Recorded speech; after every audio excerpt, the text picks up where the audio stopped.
दिल्ली दौरे से लौटे सीएम विष्णुदेव साय पीएम से की अहम मुलाकात। नक्सलवाद की सीएम ने पीएम को दी जानकारी। सुरक्षा बलों की कार्रवाई को लेकर जानकारी साझा की।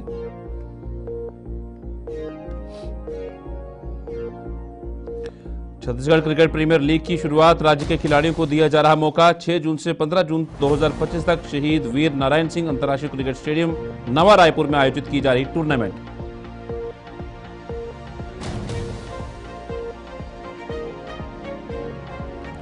रायपुर सेक्टर 7 में आंवला और सिंदूर के पौधों का रोपण। पूरे जून माह चलेगा वृक्षारोपण अभियान। जेआर रेड्डी ने दी वृक्षों की रक्षा पर जोर। समिति ने पर्यावरण संरक्षण के लिए शपथ।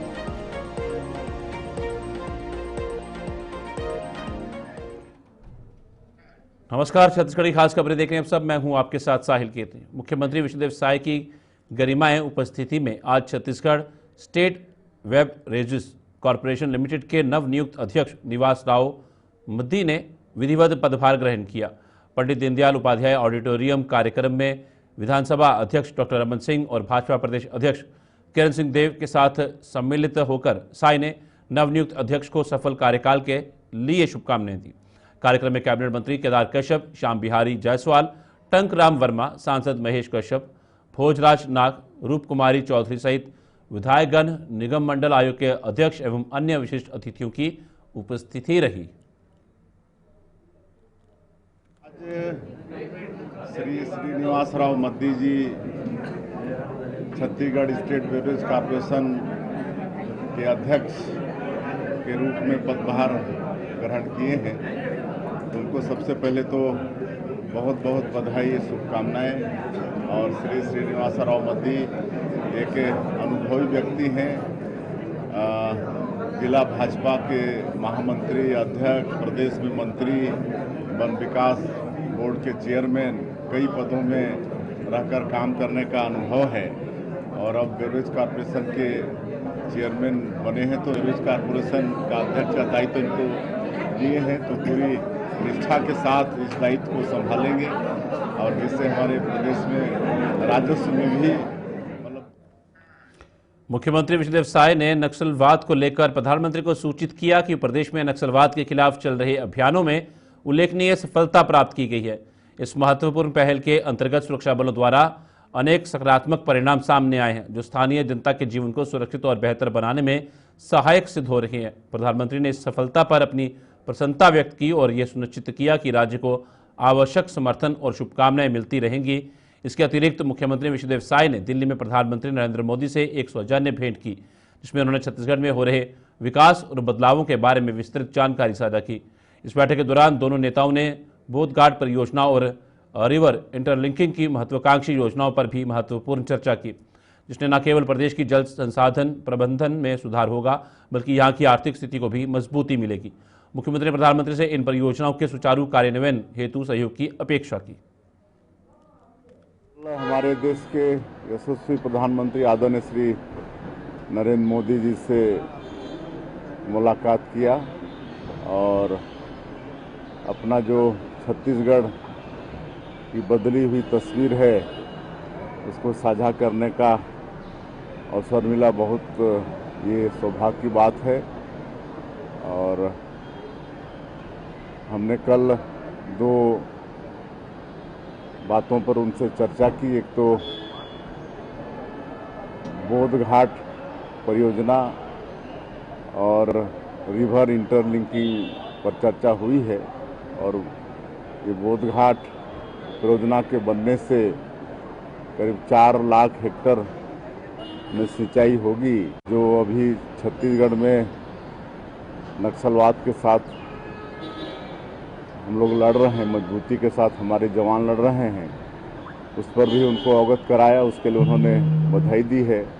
और उनको भी हमने जो ऑपरेशन सिंदूर और कश्मीर में जो शांति बहाली और अभी जो चिनाब सबसे दुनिया का ऊंचा ब्रिज का उन्होंने लोकार्पण किया है, इस सब की भी उनको हमने बधाई दी है।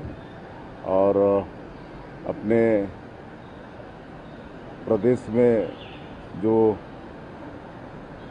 धान हम लोगों ने खरीदे हैं उसका डिस्पोजल, उस पर भी चर्चा हुई है। और अनेक विकास पर उनसे चर्चा हुई है और हर तरफ से आगे छत्तीसगढ़ के विकास के लिए उन्होंने सहयोग प्रदान करने का आश्वासन। छत्तीसगढ़ स्टेट क्रिकेट संघ की ओर से छत्तीसगढ़ क्रिकेट प्रीमियर लीग की दूसरे संस्करण का आयोजन किया जा रहा है। यह प्रतिष्ठित टूर्नामेंट 6 जून 2025 से 15 जून 2025 तक शहीद वीर नारायण सिंह अंतर्राष्ट्रीय क्रिकेट स्टेडियम नवा रायपुर में आयोजित की जा रही है। इस स्टेडियम का निर्माण आधुनिक सुविधाओं के साथ किया गया है। दर्शकों और खिलाड़ियों के एक स्मृत अनुभव प्राप्त होगा। आयोजन के दौरान स्थानीय और राष्ट्रीय स्तर के प्रतिभागियों को अपनी क्रिकेट कौशल का प्रदर्शन करने का एक अवसर मिलेगा। सीसीपीएल का ये दूसरा सीजन है, सेकंड सीजन है। फर्स्ट सीजन में भी मैं आया था और बहुत प्रसन्नता हुई छत्तीसगढ़ के खिलाड़ी युवाओं को। और यहाँ से एक बहुत अच्छी बात है कि बहुत अच्छा प्लेटफॉर्म छत्तीसगढ़ हमारे क्रिकेट संघ ने दिया है युवाओं के लिए और अच्छे खिलाड़ी निकल के आ रहे हैं पूरे छत्तीसगढ़ से। और इस बार तो करीब 6 से 7 ऐसे खिलाड़ी हैं जिन्होंने आईपीएल में हिस्सा लिया है, उनका चयन हुआ है। शशांक सिंह जैसे खिलाड़ियों ने अपनी प्रतिभा को परिचय दिया है। तो total credit goes to CCPL क्योंकि इन्होंने पूरी तरीके से यहाँ के क्रिकेट के नए खिलाड़ियों के लिए प्लेटफॉर्म। कोरोना के मामलों पर स्वास्थ्य मंत्री श्याम बिहारी जायसवाल ने कहा कि प्रदेश में कोरोना को दस्तक दिए एक पखवाड़ा हो गया है। सभी जगहों को मिलाकर 50 के आसपास केस हैं। अभी घातक या जानलेवा प्रवृत्ति का केस नहीं आया है। पुराने प्रोटोकॉल लागू करने की स्थिति नहीं है। बेड, दवाएं, ऑक्सीजन उपलब्धता के निर्देश दिए गए हैं। इसके साथ ही राहुल गांधी ने महाराष्ट्र चुनाव चोरी होने का आरोप लगाया है। इस मामले में स्वास्थ्य मंत्री श्याम बिहारी जायसवाल का बयान सामने आया। उन्होंने कहा कि नाच न जाने आंगन टेढ़ा जैसा मामला है। अभी कोरोना को दस्तक दिए लगभग एक पखवाड़ा हमारे छत्तीसगढ़ में हो गया है और इन एक पखवाड़े में सभी जगहों को मिलाकर हमारे एक्टिव केस अभी 50 के आसपास हैं। और इन केसों को देखते हुए ये माना जाए कि ये बहुत माइल्ड है और हम शुरू से ही बोल रहे हैं और अभी तक किसी भी प्रकार की ऐसी स्थिति अभी नहीं बनी है कि इसको विशेष रूप से पुराने कोविड प्रोटोकॉल को लागू करें। देखिए, पुराने कोविड प्रोटोकॉल को हम लागू करेंगे तो आम जन में कोरोना के नाम से ही एक भय का वातावरण तैयार होकर कई कार्य उसमें बाधित होते हैं। सभी, चाहे विभागीय कार्य हों, चाहे व्यावसायिक प्रतिष्ठान हो, चाहे अन्य कार्य हों। इसलिए अभी हम जितने भी केसेस हुए हैं सब पर नज़र रखे हुए हैं और कोई भी घातक प्रकृति का या जो ज़्यादा जानलेवा हो सके इस प्रकार का कोई भी केस हमारे पास अभी ऐसे नहीं आए हैं। फिर भी चूंकि ये बीमारी हम आप सब देख चुके हैं कि अपने कई रूपों में कई बार वेब से आया है, तो उसके लिए हमारी पूरी तैयारी है। मैं कल भी पूरे विभाग के हमारे सेक्रेटरी और डायरेक्टर्स हैं, उनको हेल्थ से जुड़े सभी हमारे संस्थान जितने भी हैं सभी में कोरोना के किट उपलब्ध हों, उसकी प्रॉपर जो जिसमें राष्ट्रीय स्वयंसेवक संघ द्वारा एक विशेष कार्यक्रम का आयोजन किया गया। वरिष्ठ आदिवासी नेता और पूर्व केंद्रीय मंत्री अरविंद नेताम ने अपने वक्तव्य में कई महत्वपूर्ण और विचारणीय बयान दिए। इस दौरान उन्होंने संघ की भूमिका, आदिवासी समाज की वर्तमान चुनौतियों और धर्मांतरण के संदर्भ में कांग्रेस की रणनीति पर गहरा ध्यान आकर्षित करते हुए तीखे सवाल उठाए। नागपुर में होने जा रहे संघ के इस कार्यक्रम में अपने विचार प्रस्तुत किए।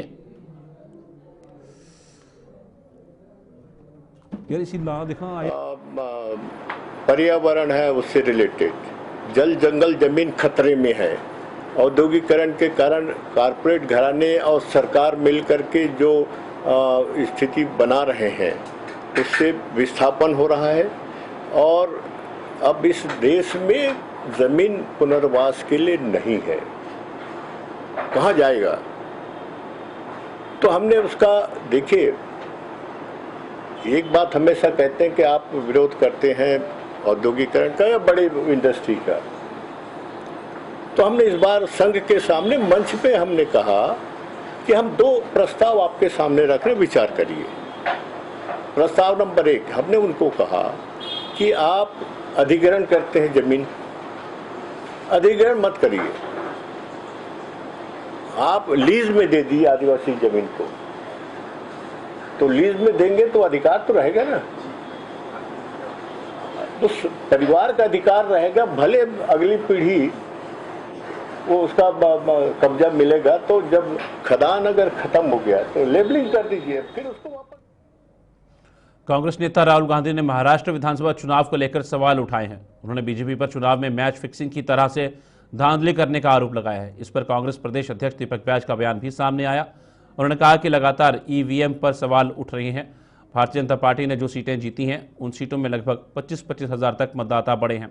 मेरा सवाल है कि आखिर केवल 6 महीने के बीच हुए चुनाव के अंदर मतदाताओं की संख्या में इतना अंतर कैसे? हमने भी कई चुनाव लड़े, हमें पता है कि 6 महीने में कितने मतदाता बढ़ सकते हैं। लगातार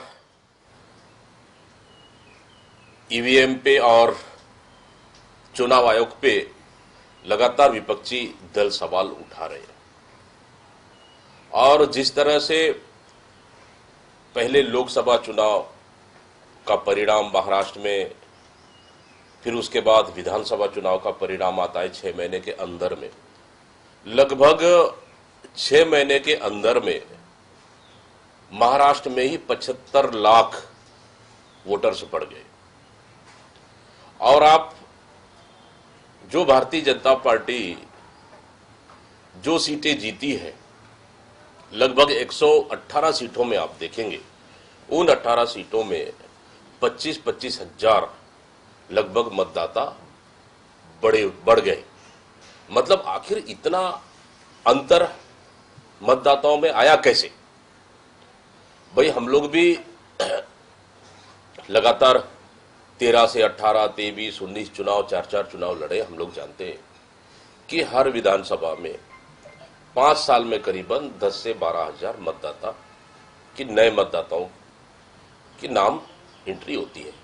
लेकिन एक एक विधानसभा में 25-25 हजार और 6 महीने के अंदर में 75 लाख वोटर से बढ़ना, ये सवाल खड़ा करता है। नंबर 1। नंबर 2, आप देखेंगे महाराष्ट्र विधानसभा में ही एक एसआई का बयान आता है पूरी मीडिया में कि उन्होंने मशीनों का हेराफेरी की है और उन्हें इसके एवज में 10 लाख रिश्वत भी देने का कोशिश की। जब उन्होंने मीडिया में खुलकर बातें रखी तो उन्हें जेल भेज दिया गया। क्या इस मामले में जांच हुई क्या, या जांच होगी क्या?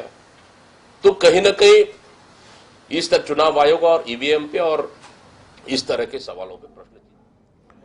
विश्व पर्यावरण दिवस के अवसर पर अंतर्राष्ट्रीय सहकारिता वर्ष आयोजन समिति के प्रदेश निर्देश पर सेक्टर 7 स्ट्रीट 13 स्थित गार्डन में आंवला, सिंदूर सहित कई पौधे लगाए गए। जिला संयोजक जे.आर. रेड्डी ने बताया कि सिर्फ पेड़ लगाना नहीं बल्कि उनकी देखभाल भी जरूरी है। पिछले वर्ष लगाए पौधे अब अच्छे से बढ़ रहे हैं। इस बार पूरे जून महीने तक वृक्षारोपण किया जाएगा। कार्यक्रम में दीपक मिश्रा, राकेश शुक्ला, किरण रात्रे, टी.आर. कनौजी सहित कई सदस्य मौजूद रहे। आयोजन का उद्देश्य पर्यावरण संरक्षण के साथ बढ़ते प्रदूषण को रोकना है। राज्य सरकार द्वारा की गई एक महत्वपूर्ण पहल के तहत युक्तिकरण को ध्यान में रखते हुए अत्यधिक शिक्षकों को शिक्षक विहीन या एकल शिक्षक विद्यालयों में नियुक्ति के लिए स्पष्ट निर्देश जारी किए गए हैं। इस आदेश का उद्देश्य शिक्षा प्रणाली में समुचित संतुलन स्थापित करना और विभिन्न विद्यालयों में शिक्षकों की आवंटन प्रक्रिया को सुव्यवस्थित करना है। लेकिन इस निर्देश के संदर्भ में शिक्षक संघों ने पद स्थापना की प्रक्रिया के संबंध में कुछ प्रश्न उठाए हैं। संघ के सदस्य इस बात पर जोर दे रहे हैं कि क्या यह आदेश सही तरीके से लागू किया जा रहा है और क्या इससे शिक्षकों के वर्तमान पदों और कर्तव्यों पर कोई नकारात्मक प्रभाव पड़ेगा। उनका मानना है कि यह विषय विशेष ध्यान और व्यापक चर्चा की आवश्यकता रखता है ताकि सभी पक्षों के विचारों और चिंताओं को सही मायने में समझा जा सके। प्रदेश में जो वर्तमान में चल रहा है युक्तिकरण, उस संबंध में आज हम लोगों का एक प्रेस वार्ता था जिसमें प्रदेश के जो शिक्षक हैं वह एक मांग कर रहे हैं कि 2008 के सेटअप के साथ किसी भी प्रकार का छेड़छाड़ नहीं होना चाहिए युक्तिकरण के नाम से। वर्तमान में देखा जा रहा है कि एकल शिक्षकी स्कूल और शालाविहीन स्कूल के नाम से बार बार सरकार का बयान आ रहा है कि हम वहाँ शिक्षक भेजना चाहते हैं, लेकिन शैक्षिक साझा मंच एकल स्कूलों वाले जो शिक्षक हैं और शिक्षक विहीन स्कूल में शिक्षक भेजे जाने के विरोध में नहीं है, हम उनके पक्ष में हैं। लेकिन जिस तरीके से सरकार विसंगतिपूर्ण युक्तियुक्तिकरण कर रही है उसका विरोध पूरे प्रदेश में व्यापक तौर पे हो रहा है और हर जिले में इतना ज़्यादा विरोध कुछ कुछ जिलों में हुआ है, हर जिलों में विरोध हो रहा है, लेकिन कुछ जिलों में काउंसलिंग को निरस्त करना पड़ा है। हम आज जो सरकार के द्वारा या प्रशासन के द्वारा जो अनियमितता कर रही है, गड़बड़ी कर रही है और सभी जिलों में पारदर्शिता का अभाव है, तो उस विषय को आज हम प्रेस कॉन्फ्रेंस के माध्यम से रखे हैं कि किस तरीके से शिक्षकों को अतिशय बताया जा रहा है, सीनियर को जूनियर बना दिया गया है, जूनियर को। पुलिस उप महानिरीक्षक और वरिष्ठ पुलिस अधीक्षक डॉक्टर लाल उमेद सिंह ने सिविल लाइन स्थित C4 भवन के सभाकक्ष में रायपुर क्रिसमस होटल, क्लब एवं बार के 100 से अधिक संचालकों की बैठक की।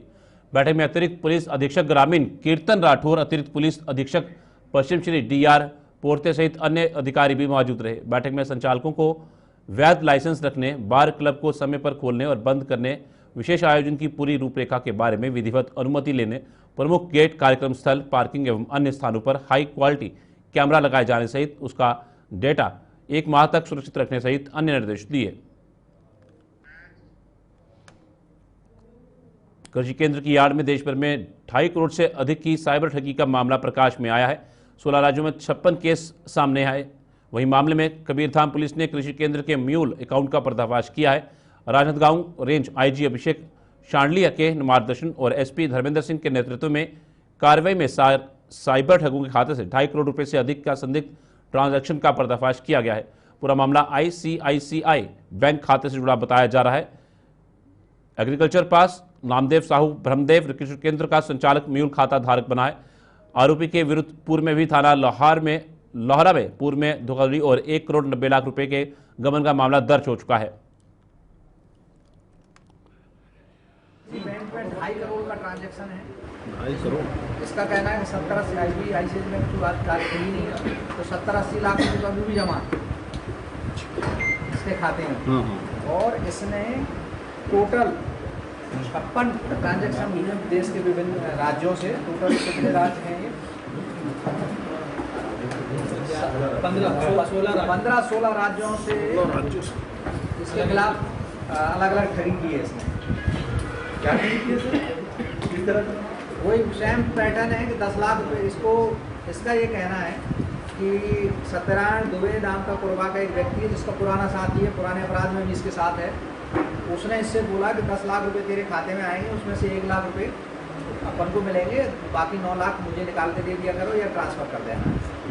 तो ट्रांसफ़र के लिए इन्होंने ये किया कि इसका ATM कार्ड इस बैंक का। छत्तीसगढ़ी खास खबर में फिलहाल इतना ही। दीजिए इजाजत। नमस्कार।